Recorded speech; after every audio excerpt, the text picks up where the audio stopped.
como que surgiu o modelo de franchising, ou franquia, como é conhecido no Brasil?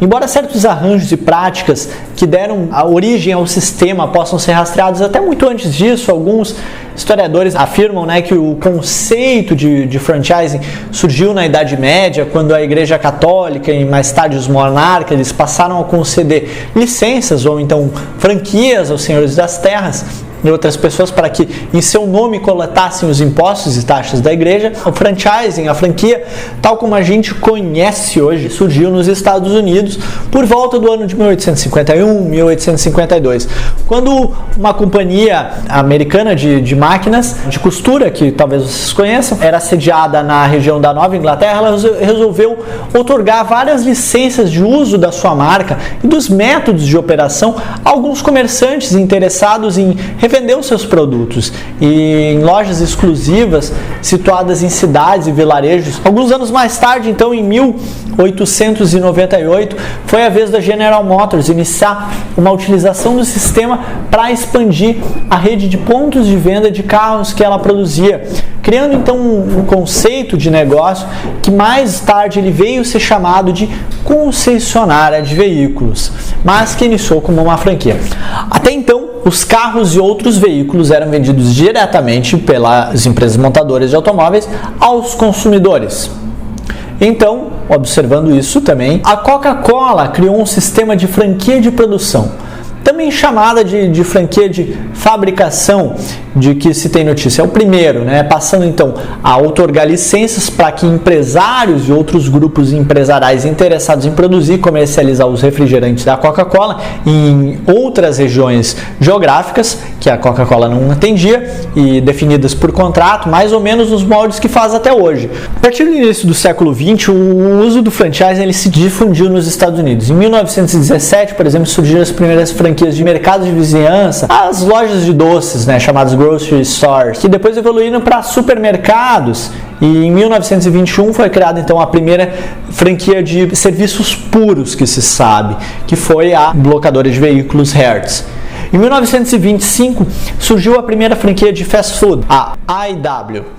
E em 1930 foi a vez das companhias de petróleo partirem para a adoção do sistema, convertendo em franquias os postos de revenda de combustíveis, que operavam diretamente e autorizando oficinas de reparos a colocarem as suas marcas nas respectivas fachadas e a revender gasolina, os lubrificantes e os demais itens que produziam e distribuíram. E assim surgiram os postos de combustível de um sistema que inicialmente era franquia. A partir então dos anos de 1930, o sistema de franquia ele se tornou cada vez mais popular como método de criação e expansão das redes de negócios dos mais variados ramos da economia norte-americana. Os modelos de franquia sempre surgiram como uma forma de as empresas contornarem problemas que as impediam de crescer como rede própria.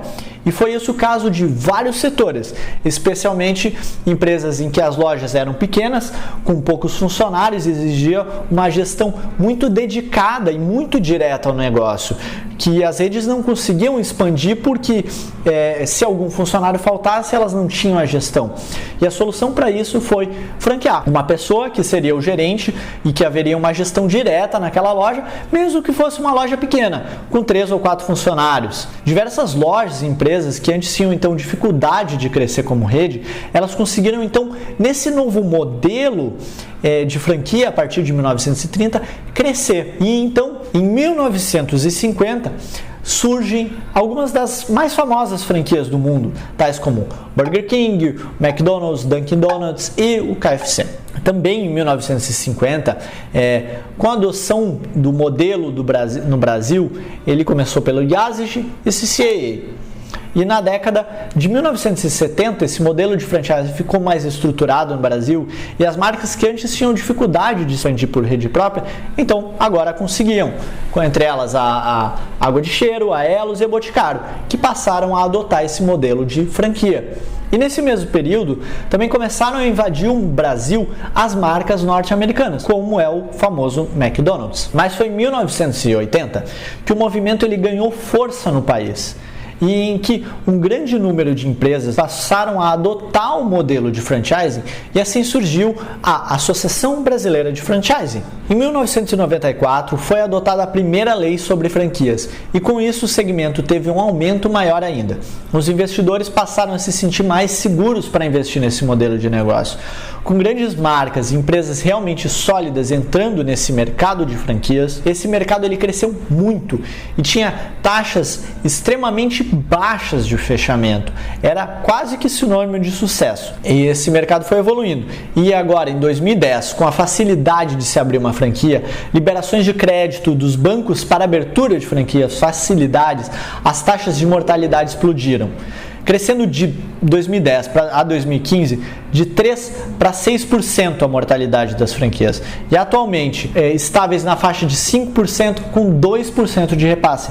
Dados de 2013 mostram que 43% das franquias são marcas sem nenhuma matriz e mais de 31% nem ao menos nunca experimentaram unidades próprias para saber como é que era ter uma franquia própria. Então as franquias cada vez começando mais cedo e antes de ter realmente um modelo de negócios bem estruturado antes de franquear, cada vez mais a mortalidade sobe e apenas o franqueador que ganha dinheiro nessa história. Fique atento, se for colocar dinheiro numa franquia, entenda se realmente é um negócio que não consegue crescer com unidades próprias e se é apenas alguém que viu um jeito fácil talvez de ganhar dinheiro. E fuja desse tipo de franquia, fuja desse tipo de gente que viu um jeito fácil de ganhar dinheiro franqueando algum negócio e não se importando com o franqueado. E se você acha que esse conteúdo é interessante, deixa o seu like e se quiser receber mais conteúdo como esse, se inscreva no canal, ative o sininho. Até mais!